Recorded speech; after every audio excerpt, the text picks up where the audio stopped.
Hello, everyone. Welcome to the Growly webinar, How to Raise Web3 Investments in Web3 Field. My name is Mitch. I'm mentor at Alchemist Accelerator. I'm co-founder of several startups and your host for today. Before we start, please type yes if it's possible in our chat, if you can hear me and see me clearly.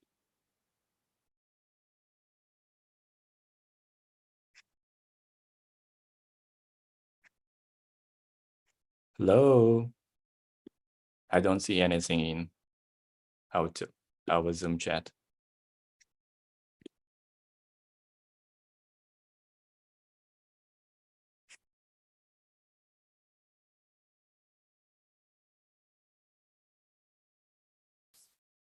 Yeah, cool. Thank you for response. Let's continue. So my friends mentioned here some words, so let me just read them. So about Growly, for those who are here, let me provide a brief overview about our club. So Growly Club is a thriving community for Web3 founders with a trust of over 400 Web3 founders. So it's a place where we can come together to share valuable tools, tips, and insights to help each other to excel in the Web3 ecosystem. To further empower our community growth, Growly offers not just online events, but also essential services such as lead generation for B2B Web3 startups.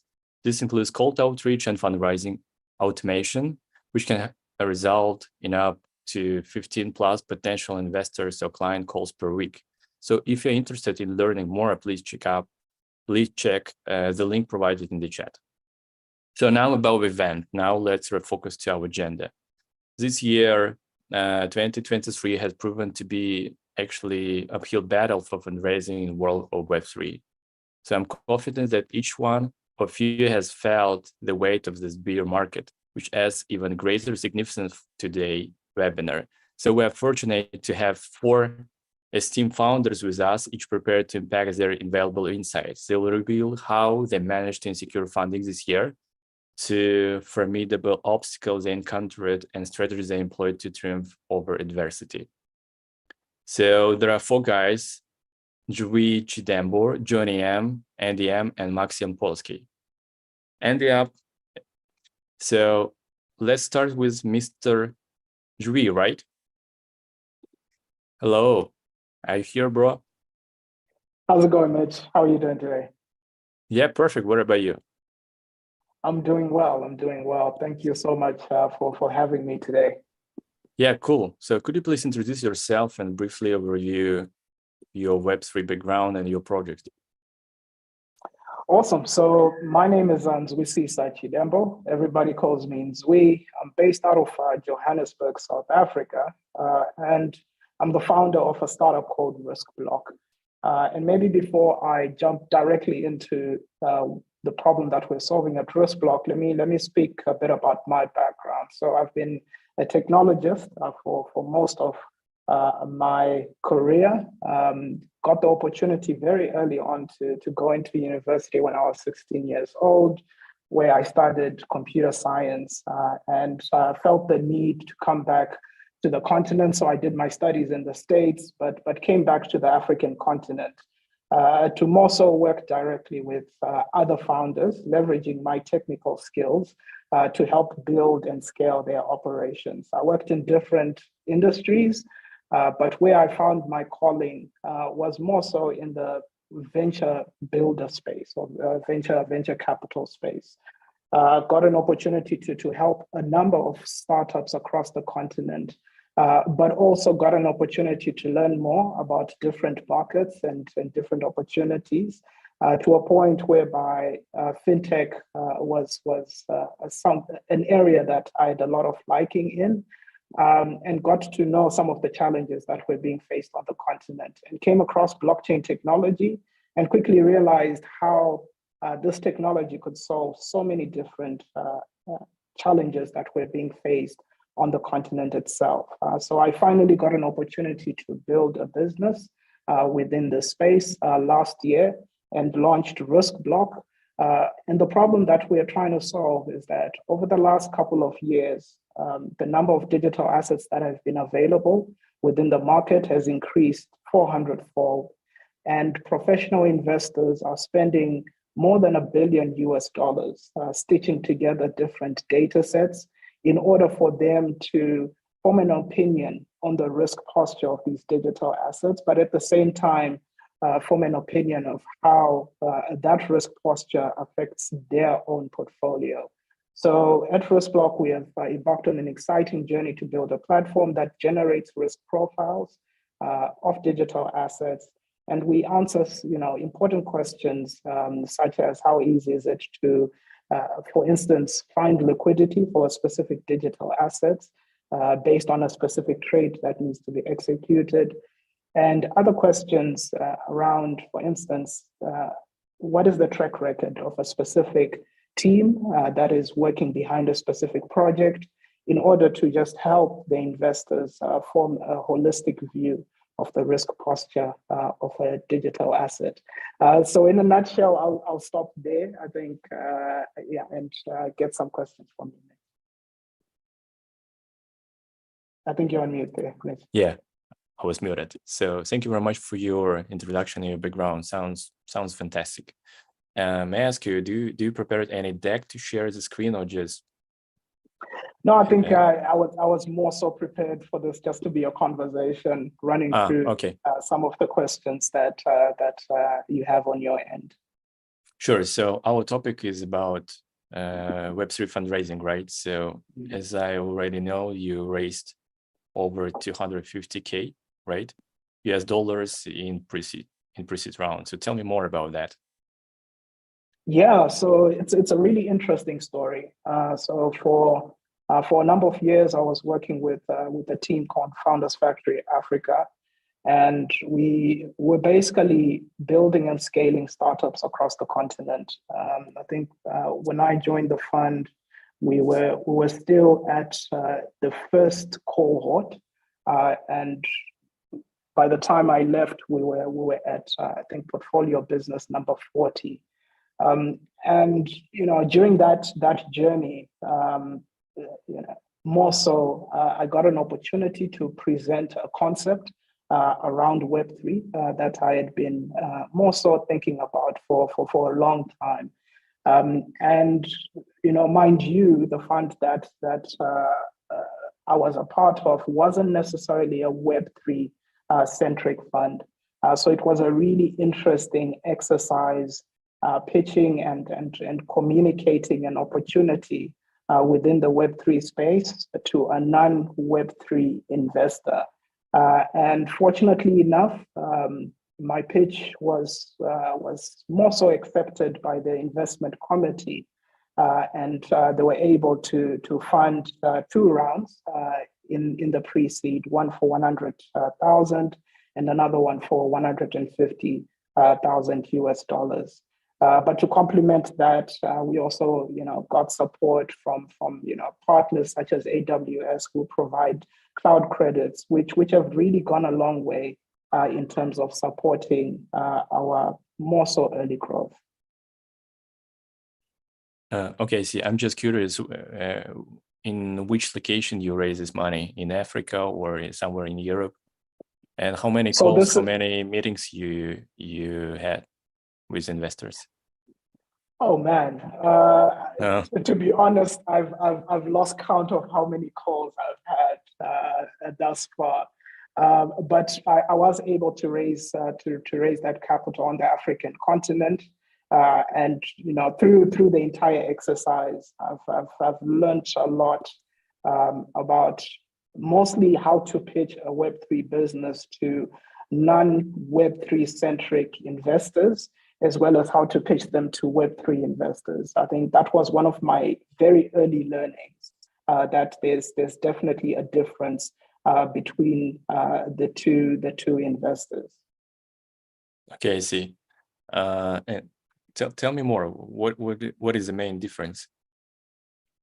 So I think the main difference was we found ourselves having to really focus on some of the fundamentals of Web3, almost acting as a conduit of education when it comes to the technology, when it comes to the opportunities that we were seeing in the markets that we are trying to address.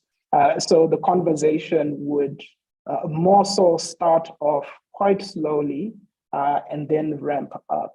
Whereas with Web3 centric investors, they had much more context around the market opportunity when it comes to this new exciting area. And so the conversations tend to be much simpler, if I can put it that way, and much deeper into some of the technicalities around, be it the problem that we're solving, the technology that we're leveraging, or the just the wider market opportunity.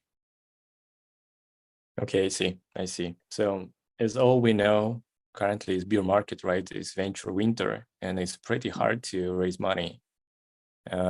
Maybe around 1 or 2 months on Crunchbase, I read article that it's almost nothing, to raise money, and all of them mostly are spread within generative AI. So I'm just curious. So what you faced, what kind of challenges you faced to raise money this year? Yeah, so I think this is definitely an interesting topic, and we've definitely felt the impact that I think everyone else has felt. Not, I would actually say not just Web3, but the wider sort of early stage venture space, where we are finding that risk capital is starting to be much more scarce. But not only that, some of the funds are now opting to more so invest in de-risked opportunities and not the riskier opportunities like very early stage ventures. And so it's been quite interesting trying to raise more capital on our end. One of the early changes that we've had to make ourselves, I think, we were definitely pushing towards a seed fundraising round. However, we had to double down and say, okay, we've got certain opportunities within our pipeline. In our case specifically, we've got pilot opportunities at hand to work with some of the big crypto exchanges and embed our risk profiles within their ecosystems. And so we've had to change our narrative to firstly say, okay, maybe we were quite fortunate to get an institution to fund our pre-seeds right at the go. But for this opportunity, maybe what we can do is potentially start targeting angels to just give us more resources in order for us to be able to execute on the pilot opportunities that we currently have in front of us. So that is one change that we've had to make, but also at the same time, start doubling down on ensuring that we also have a stronger traction matrix. I think this was one of the key feedbacks that we got. We are a pre-revenue startup as yet. We are at MVP stage. And so we got that feedback quite often to say, okay, can we get some numbers on the board? And so as a team, we've been more so doubling down on trying to address that specific challenge, but at the same time, knowing fully that at the end of the day, we still need to just make sure that our foundations are quite solid, and we are targeting that product market fit from the get-go. So it's definitely been an interesting journey where we've had to change our tactic to more so deal with the changes that we are seeing, and also the messaging that we are receiving from investors that we have spoken to. Mentioned that you receive many answers that you are on pre-revenue stage, right? And it's pretty complicated for you to raise money just because probably investors just don't believe in you. So what kind of, let's say, specific metrics or any traction, what you show to investors to prove that you will be successful? Yeah, so one of the tactics that we have used from very early on is ensuring that we more so take the investors along the journey. So as a team, we've been very uh, aware of the fact that we are in this challenging market. And so we try by all means to be as transparent as possible, sending them monthly updates on changes that we are going through as a team and challenges that we are going through as well, and ensuring that they have the best narrative of who we are, the problem that we are solving, and the direction that we are taking as a team. And so, we've also leaned in quite a lot on our own networks as a team to assist us with that journey, to just get as many investors that are within our network that have that interest to more so engage with either if it's our investor update or jumping on a call with them for 10 to 15 minutes and just getting some feedback from them. But I have to say that it has been quite clear that from our perspective anyway, that between 70 to 80% of the investors that we have spoken to, it has more so been a mismatch, simply because they are writing much larger checks than what we are looking for at this present moment. We are still yet to get an understanding whether this is it's a gap in terms of funding when it comes to early stage ventures, or is it just the nature of the ecosystem that we are in right now. So just recently, we started widening our net and speaking with more international investors and more angel investors who can potentially write the smaller checks that we are looking for right now. Do you mean you changed strategy from, let's say, funds to angels, right? Exactly. Okay, see. We just, with my startup, with partners, we just joined Techstars, backed by JP Morgan in the US.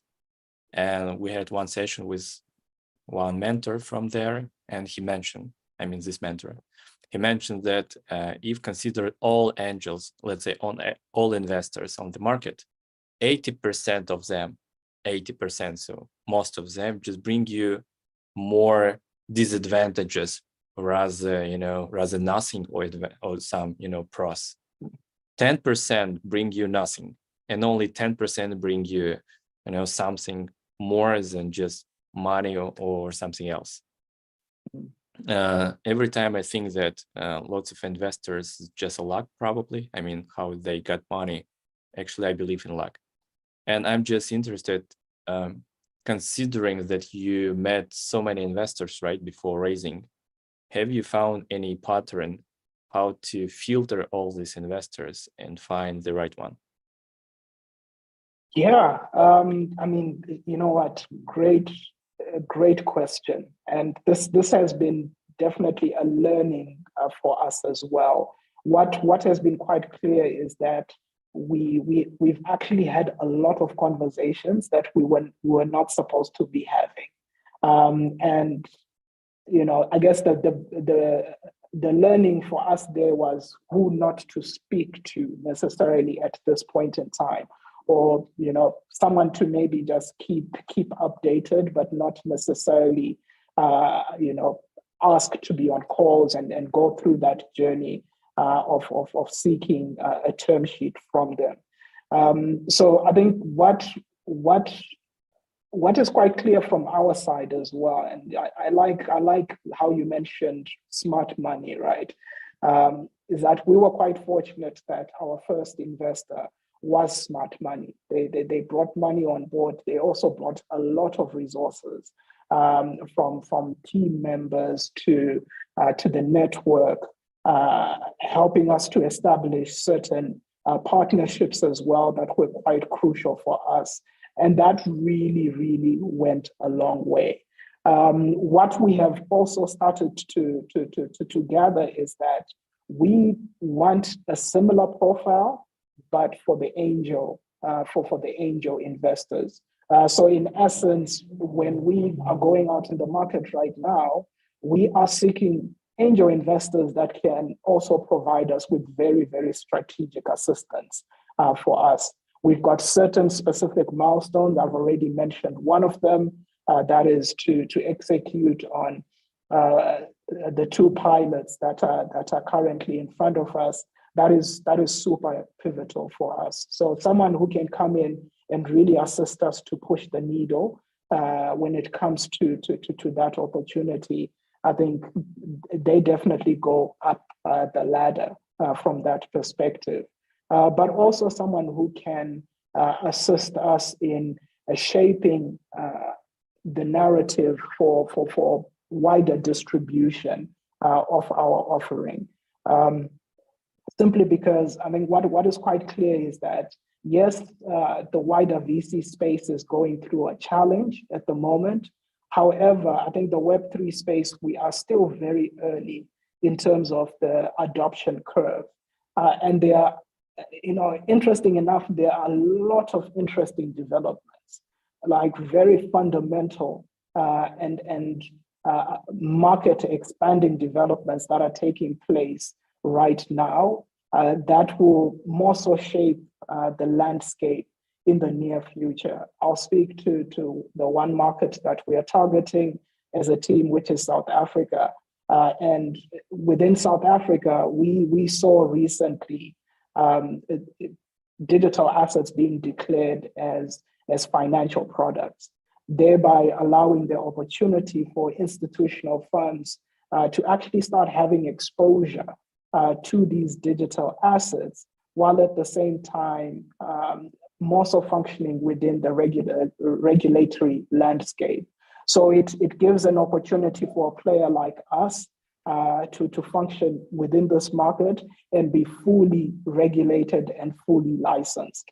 And so, yes, the markets are a bit down right now, but these opportunities are coming up, and these are fundamental opportunities that will shape the Web3 space in the future. Okay, see, thank you.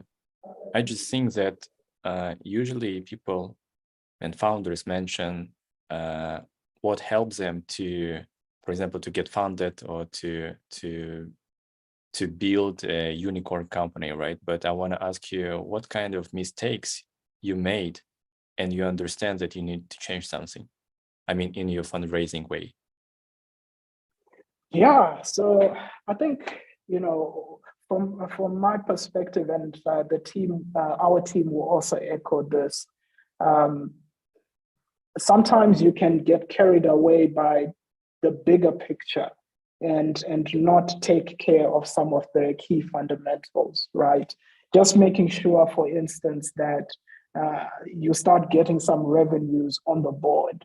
I mentioned that we are pre-revenue, but as a team, we've been running experiments where we've been selling some of our offerings and getting to know the price appetite and some of the other aspects that come into actually getting a customer and getting monthly recurring revenue. But as a team, I think there was room for us to have provided more attention towards that specific area very, very early on.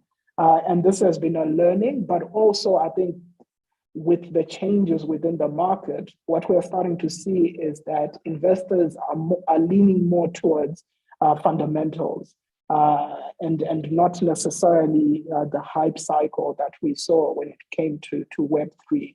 So they are more so doing their DD to really get to understand more about that specific opportunity. And I think from our perspective, just speaking more to the monetization aspect quite early is something that would have done us much good. Okay, I see. Just last question. Do we just share maybe 3 advices to our listeners, to our followers, maybe to our founders, how they can get funded this or next year? Yeah, I think the one thing is just encouragement to keep pushing, right? As I mentioned, I think the Web3 space is still very early, and we are on the other side, the early side of the adoption curve compared to other markets and yeah, basically other industries, and so there is still a lot of potential uplift to be realized.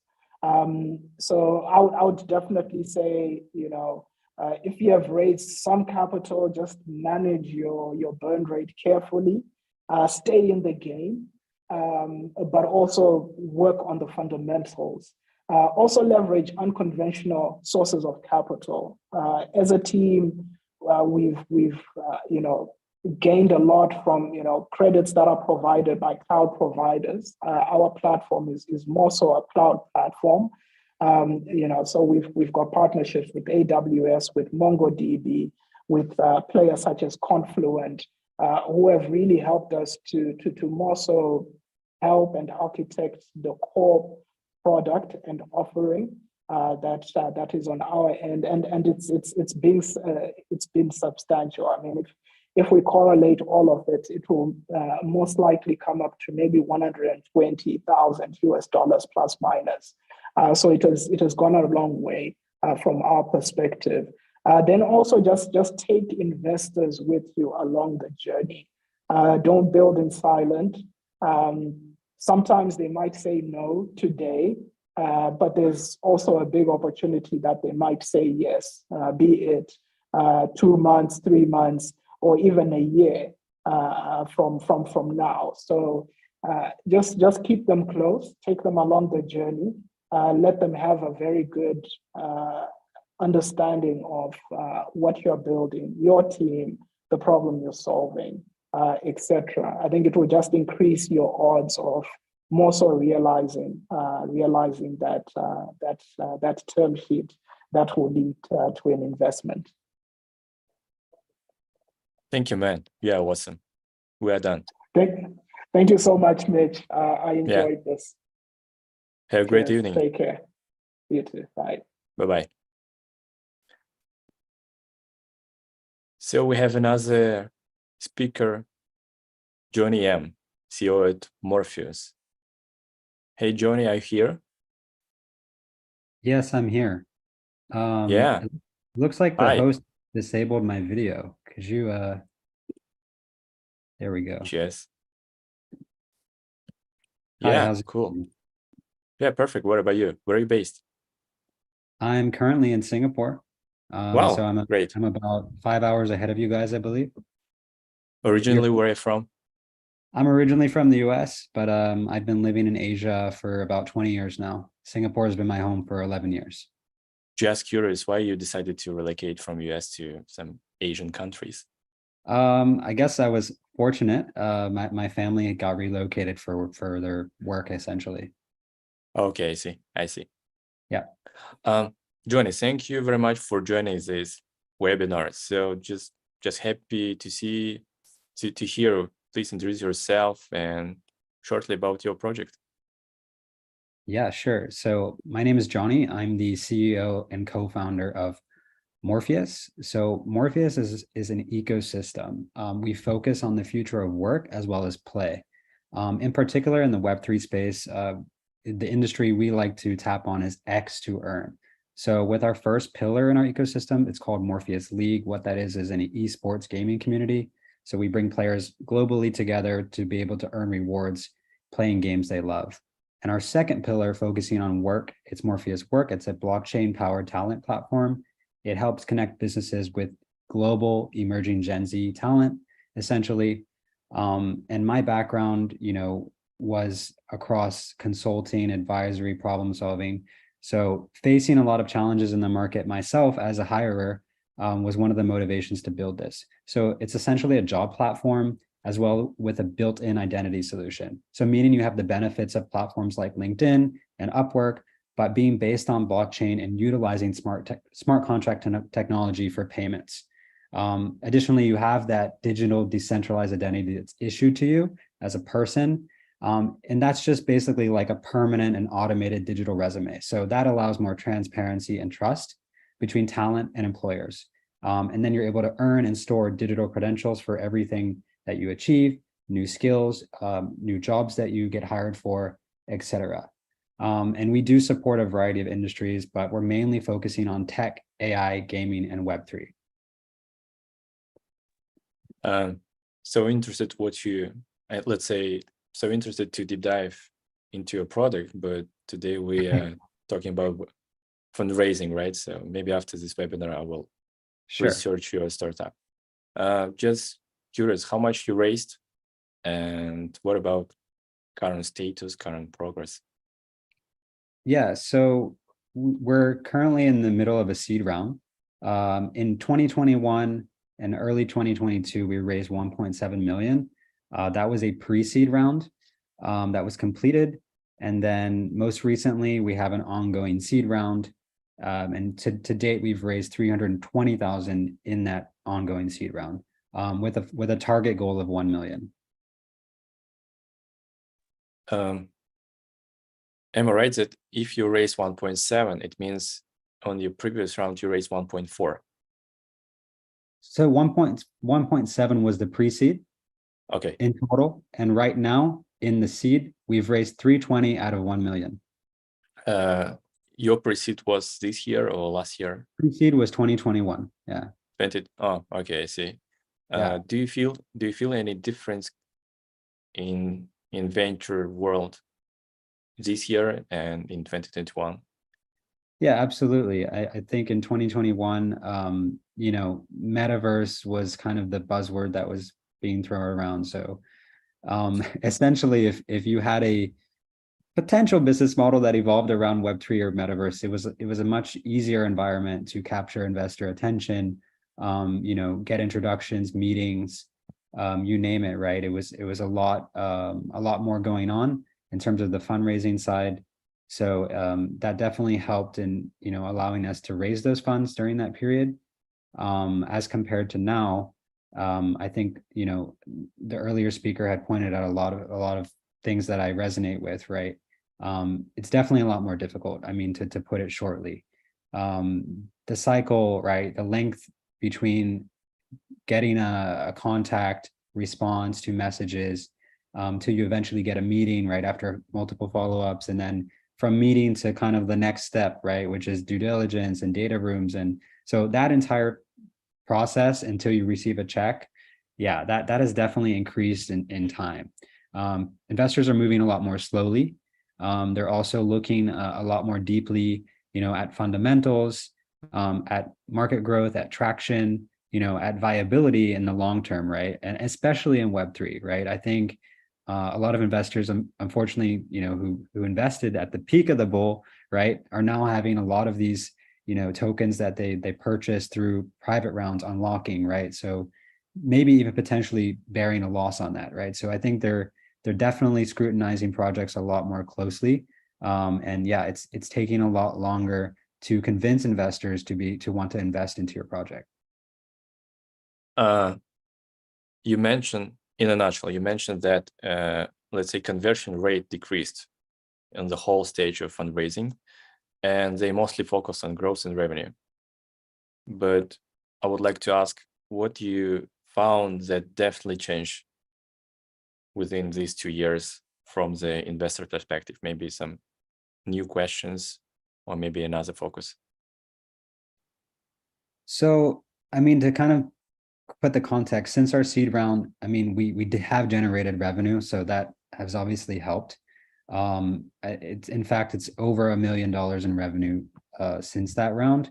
And we've obviously grown our community and we've grown our user base. So we've helped, over 5,000 people find job opportunities through our platform in a variety of ways, like, creating videos, building applications, marketing, etc. And, over 50 companies have been able to scale and grow their teams and businesses with the help of our platform and our network. So I think, to answer your question, investors are definitely looking more deeply now, because when the market's booming, you should be able to acquire more customers at a faster rate, grow faster, build faster, and revenue should be going up faster, right? So in a bear market, they're looking at long-term viability, right? How are you going to survive this? How are you going to retain your market share? How are you going to continue to weather this, right? But also at the same time, are you going to be profitable? Are you just going to continue? Are you going to be in a loss state, and it's going to be hard to turn that around? So I think the sentiment, it can be quite conservative, right? And I think that, they're also looking at not just the project and its business model, but also the team, right? Because, founders and teams that start projects often end up pivoting multiple times, right? It's not like the project that investor invests in you on day one is the same exact business that it's going to be in a year or 2 years or 3 years, right? So the team's capability is something that I know we've gotten a lot of questions on, and assessing, asking for resumes, CVs, LinkedIn profiles, social media profiles of all the team, even wanting to speak to, beyond the core team, right? In some cases, from VCs, right? So they are looking a lot deeper to see what's under the surface, and have these, face-to-face conversations or e-meets like we're having right now, to really assess, right? Like, how capable is that team, beyond what they've already done, because that's the kind of team, that is going to be able to weather, the environment that we're currently in. Okay, I see. So if considering that previously that was, let's say, much easier to raise money, and you mentioned that that was buzzword metaverse, and right now a bit harder, what you changed, let's say, in your approach? Let's say, for example, you just mentioned more about obstacles, but what about if we deep dive into your solution in fundraising? Yeah, I mean, there's definitely more obstacles than I mentioned. I mean, just to quickly point out, I think, the pace of things is a lot slower, as I said.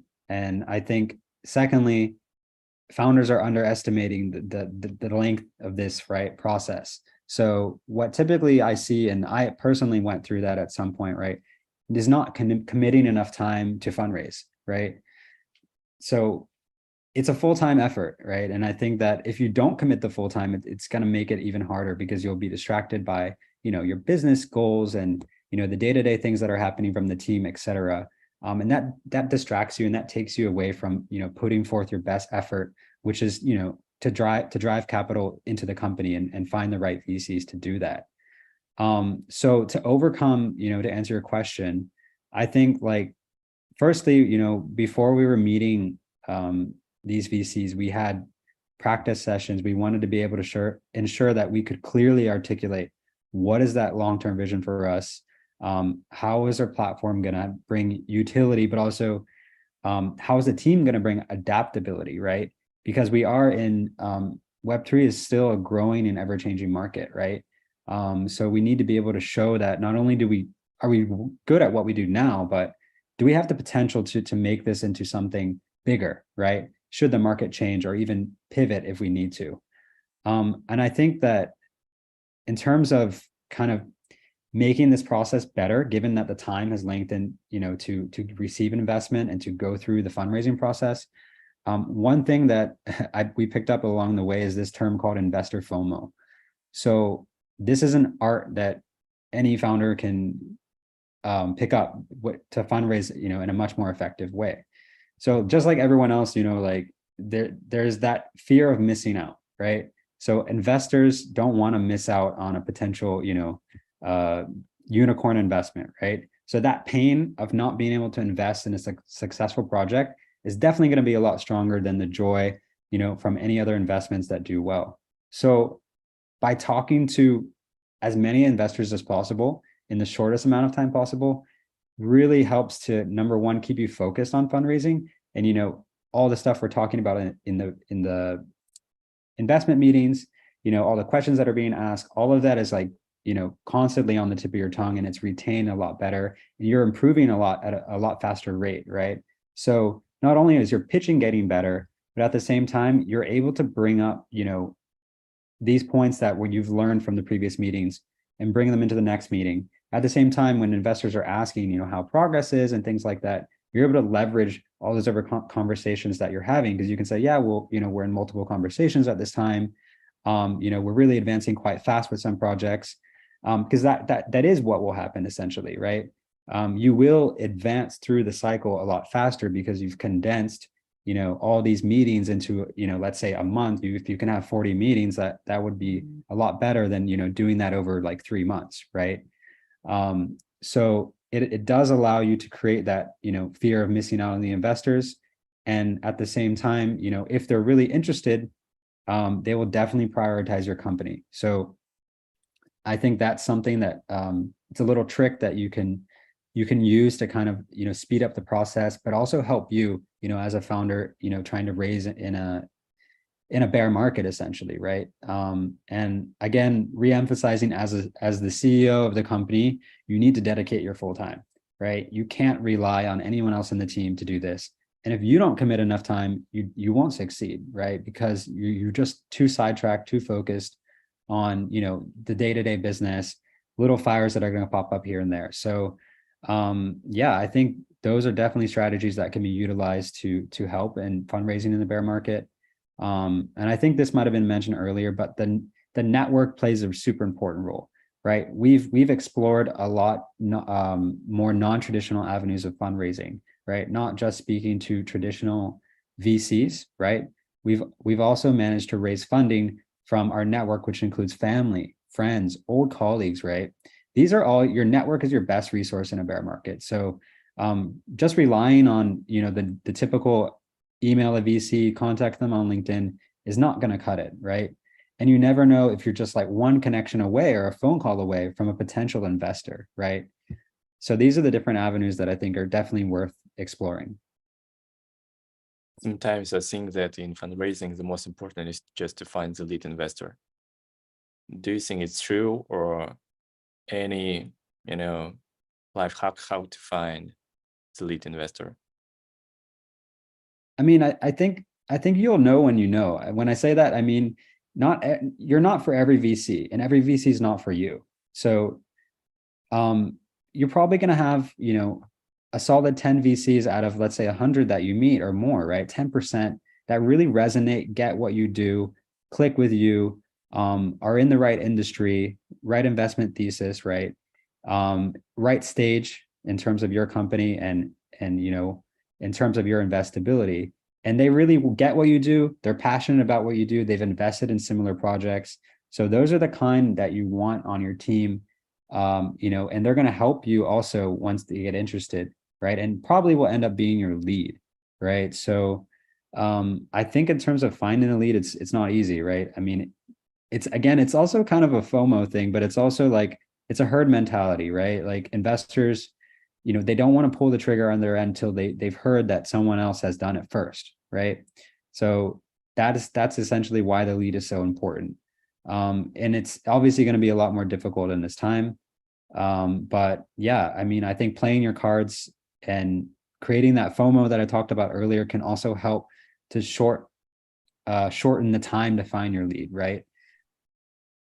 But it's easy to find other investors with FOMO rather use FOMO for lead, right? I mean, once you find the lead investor, it's pretty easy to use FOMO. But if you don't have lead investors, how you can use FOMO in this case? Yeah, I mean, I talked about FOMO and lead quite a bit already, but I mean, I think that it really comes back to you know, articulating really what you do well, right? And that comes down, yeah. So it's not gonna, the approaches doesn't really change that much. It's not an easy process. I mean, if it was easy, like every company would be be raising money left and right all the time, right? So I think again, when you're doing your research, I mean, I think don't waste your time, right? If you don't think you fit that VC's thesis, right? And you can look at projects that they recently invested in, right? That's all publicly normally available. If it's not already on their website, that's definitely something that you want to look into. So you need to do your due diligence first, right?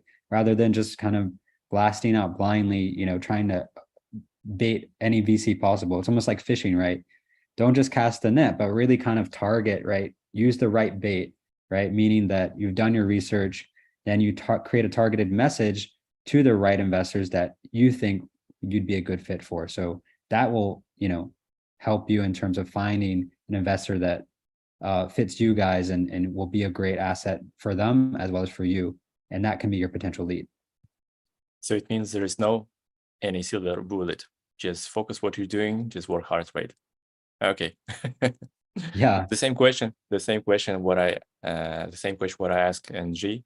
So any mistakes you did this year during the fundraising? And that would be great to hear some real cases. I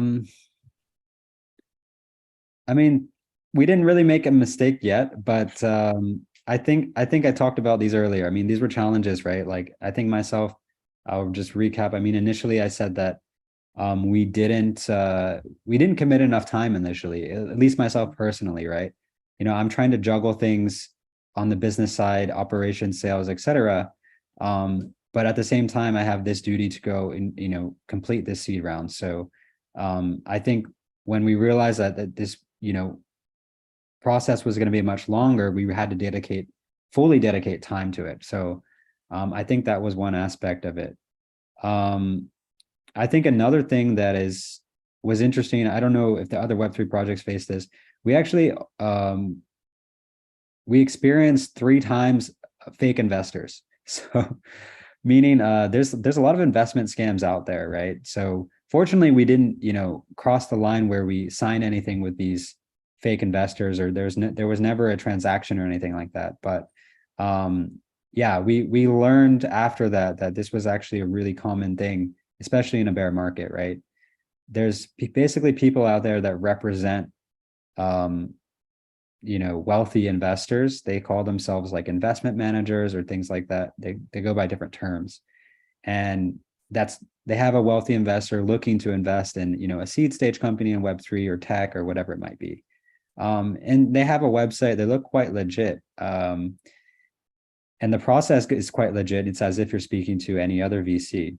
But yeah, after some investigation on our side to find out a bit more about who these people were actually, it became clear there were some red flags to us, such as the companies were only recently created. There wasn't much information about the partners, right, or the principals of the funds, and yeah, being asked in a very short notice to fly and meet them in Europe, right, without having done that much due diligence on us. So all of this together collectively kind of raised some red flags for us. So that was a potential mistake that could have been made if you were not paying attention, right?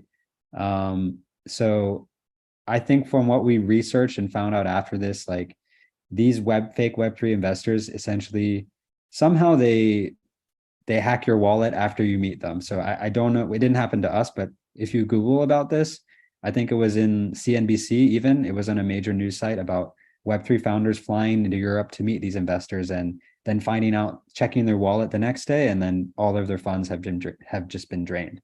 So that was like a potential mistake we could have made, but unfortunately, that was avoided.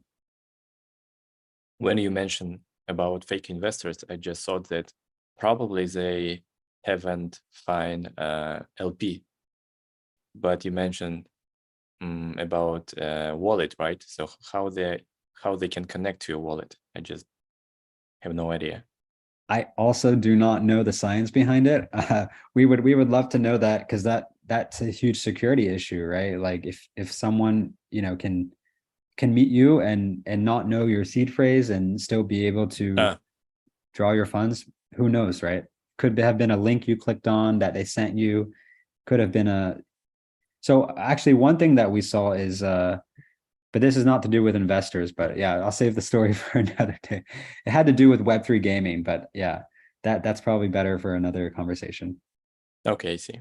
So any advice, anything you can share to our watchers?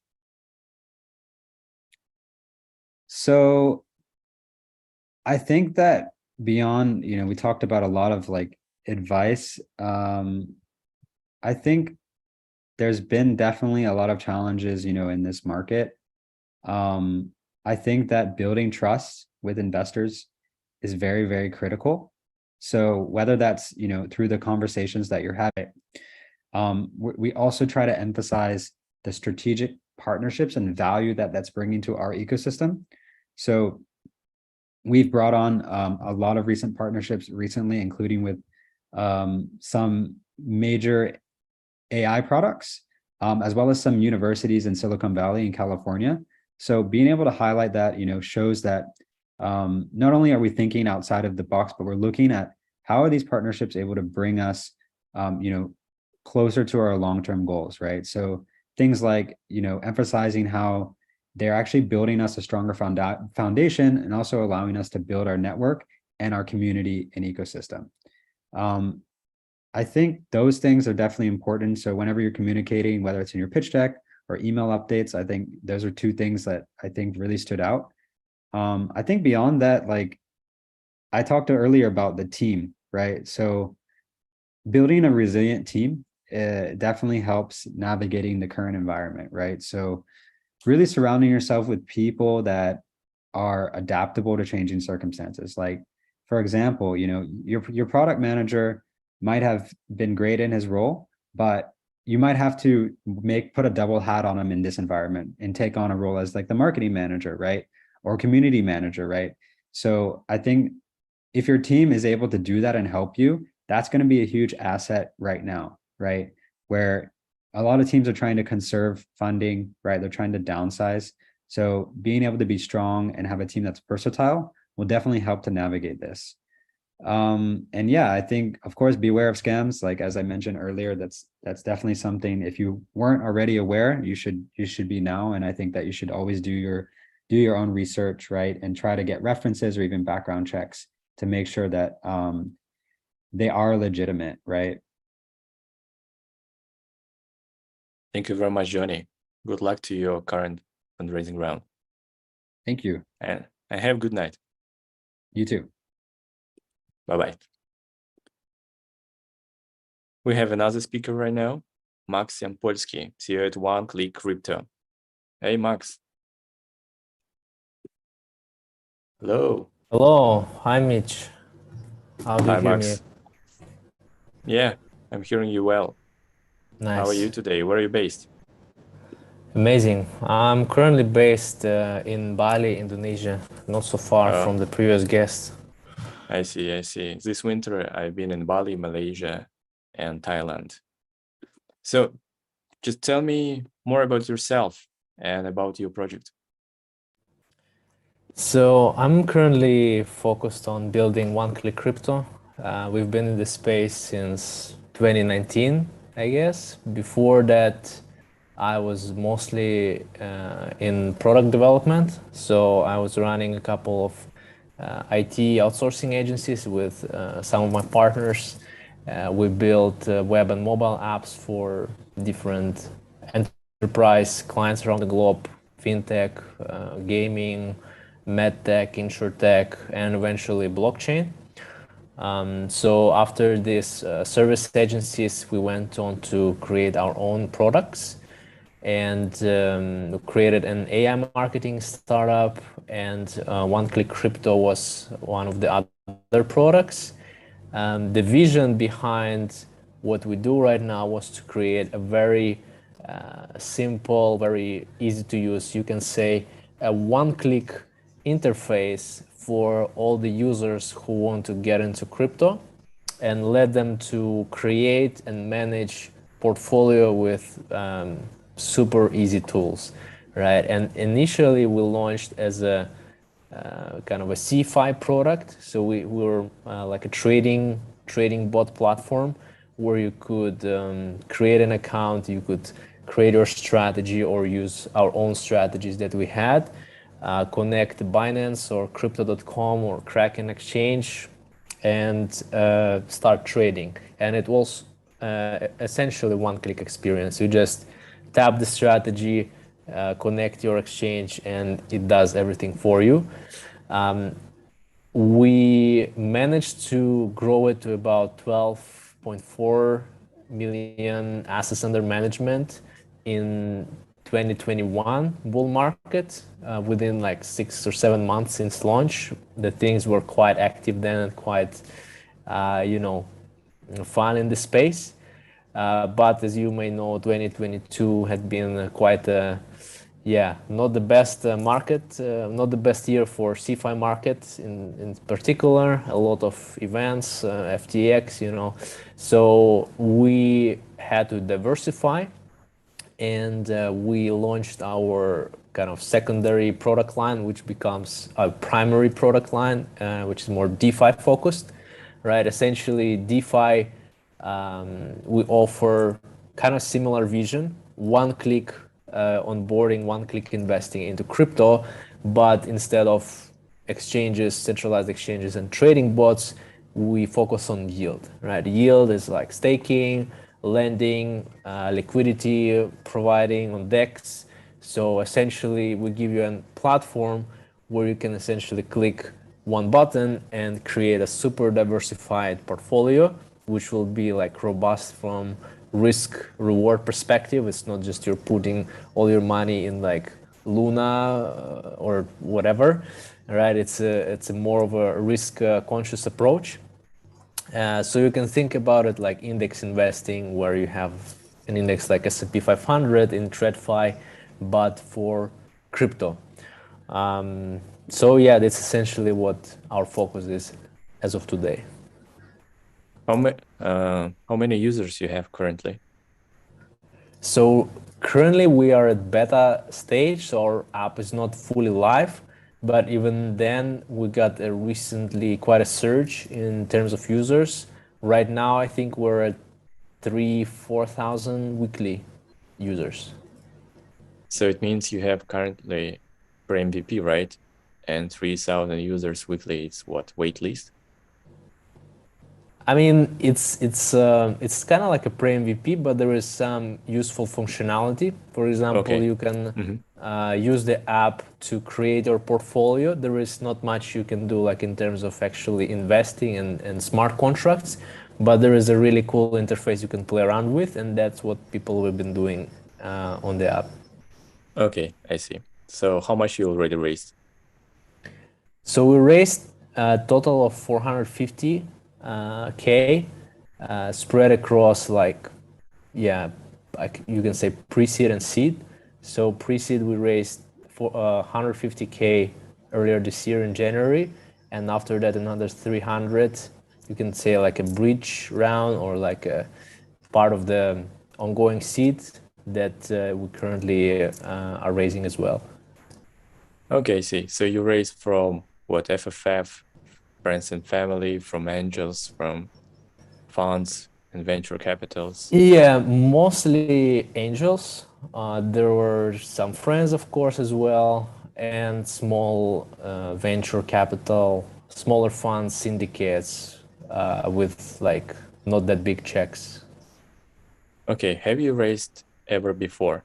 So why I'm asking, just to understand, do you understand any difference in fundraising comparing with previous years? Yeah, we've been raising for our token in 2021, and I advised and worked with a couple of other Web3 projects throughout 2020, 2021 who've been raising. One of them had raised about 8 million on their ICO.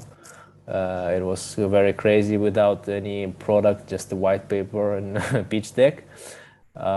So yeah, I know how things have been last year. I mean, years before the recent bear market. Okay, I see. So what kind of difference you see right now in fundraising? Any challenges you face currently? Tell me more about that.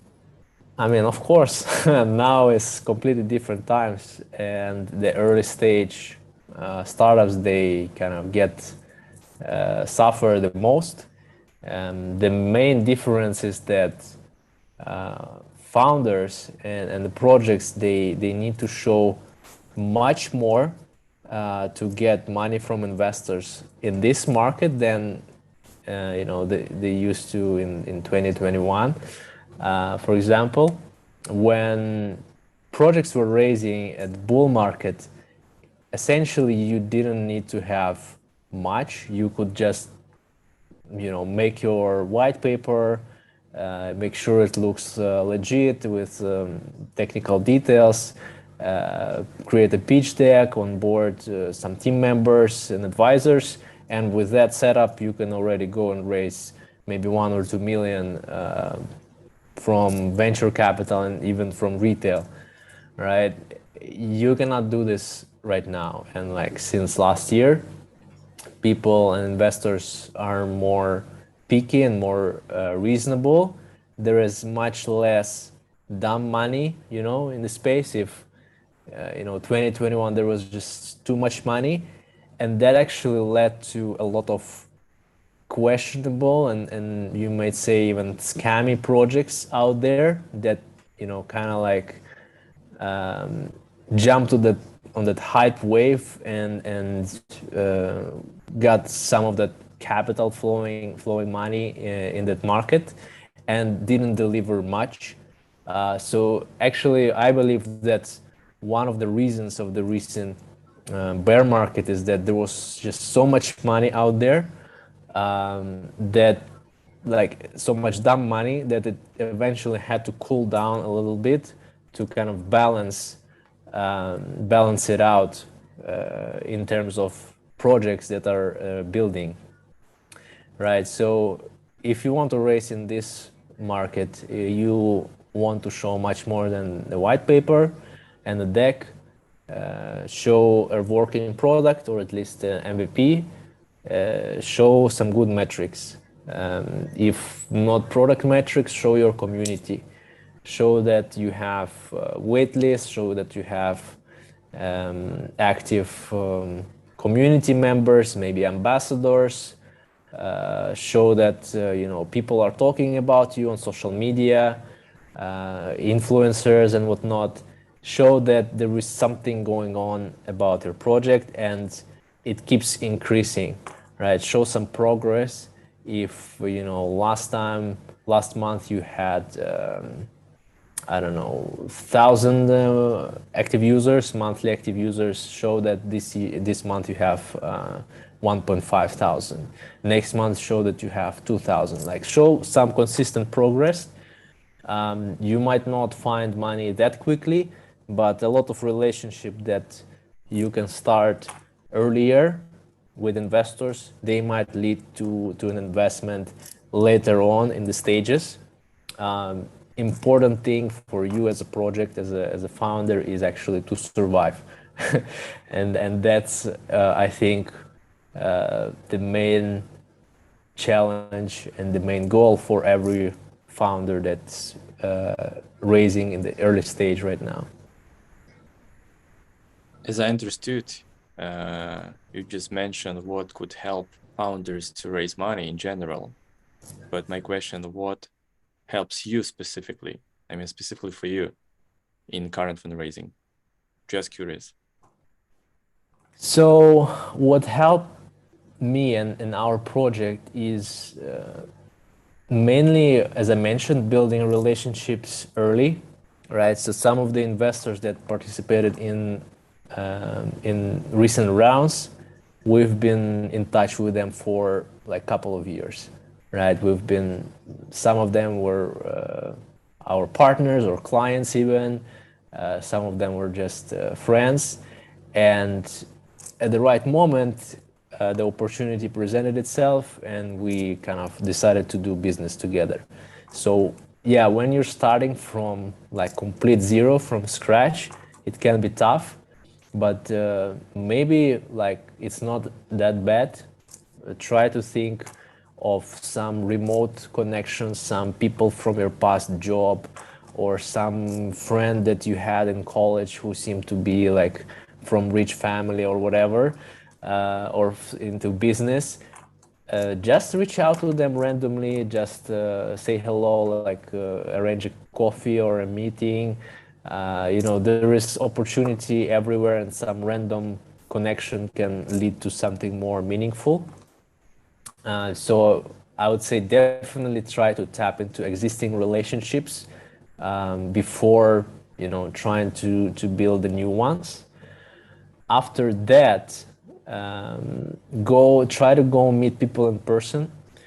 I mean, in this era of like post-COVID, I mean, a lot of people prefer to do business remotely and online through Zoom calls and stuff. But I feel like nothing really can replace connection that you have with people when you meet face to face and discuss business in more like meaningful and deep way. So if you can, try to get into Web3 conferences in your area, events. There are many, everywhere in the world, I think in Asia, Europe, Africa, you can find these conferences and events.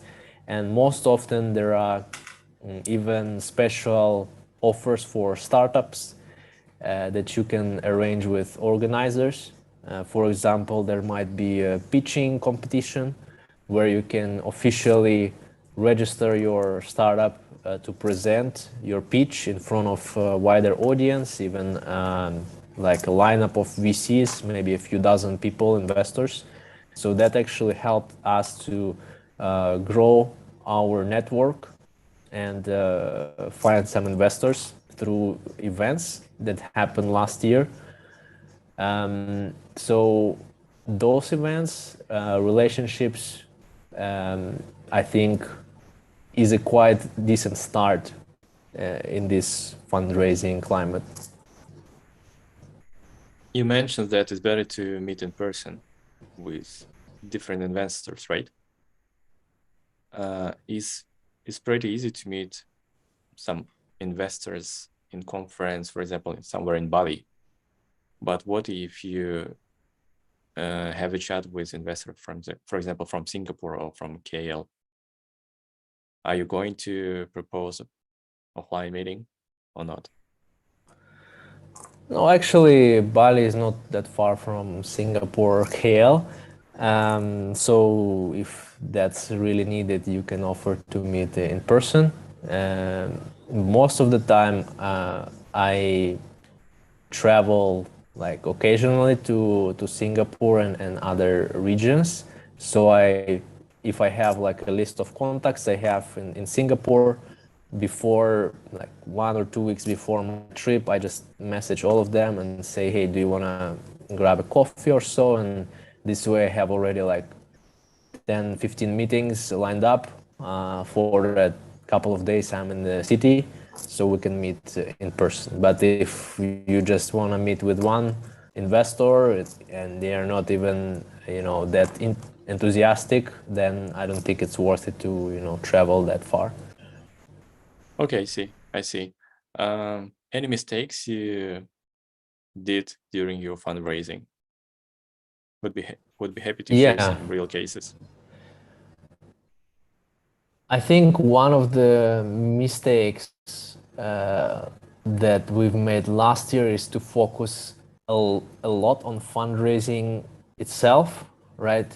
Because essentially, like, there was not that many people on the team, and we had to prioritize like activities, marketing, product development, fundraising, and at some point we decided to put almost like 80% of our resources onto the fundraising, and our product development and marketing pipelines, they kind of suffered because of that.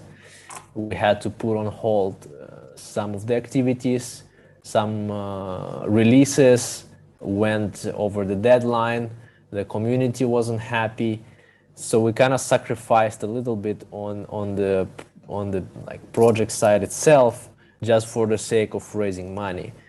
And I think it was a mistake, because what eventually investors will ask from you is what's your progress on the product, what's your progress on the marketing, and if the only thing you did last couple of weeks was looking for money, likely that you don't have that much to show in terms of what you did for the growth of your actual project. So I would say especially when it's really early, when you don't have that much users and customers and even a product. Just focus on those fundamentals first. Do not try to sell like something really rough and probably something that doesn't yet exist. I mean, it could have worked in the last bull market, but now it's unlikely. So you would be much better off building that business, building that project, building that action, and then investors will come, right? It will be much easier for you to find money when you already have something to show. So yeah, I guess one of the mistakes you don't want to do is to put too much your time into fundraising. There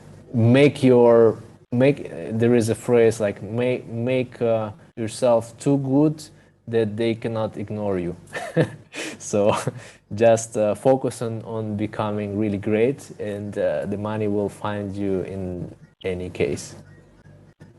Great. Any advice you can share to our watchers, to our followers? Yeah, the main thing is, of course, to keep building, keep pushing, as like some of our previous speakers had also mentioned, because right now you have a really great opportunity, because a lot of weak projects, they left the market, and I see it almost on a monthly basis. I followed a couple of projects since like years ago.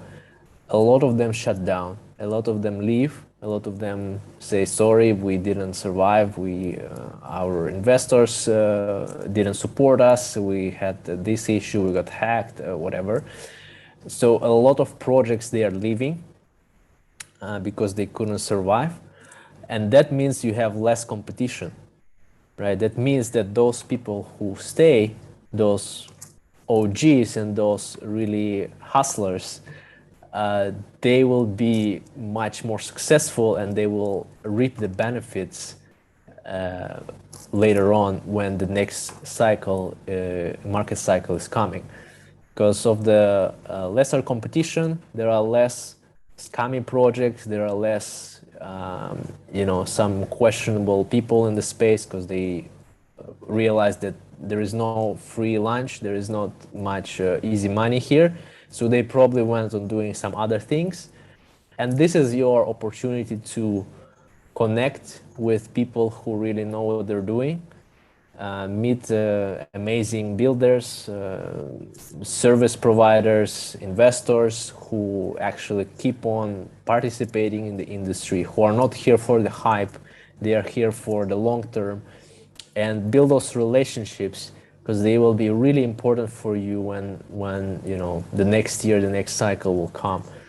And just don't forget about this aspect, that the more challenging it is, it's not just for you, it's for everyone. So the strongest will become even stronger eventually.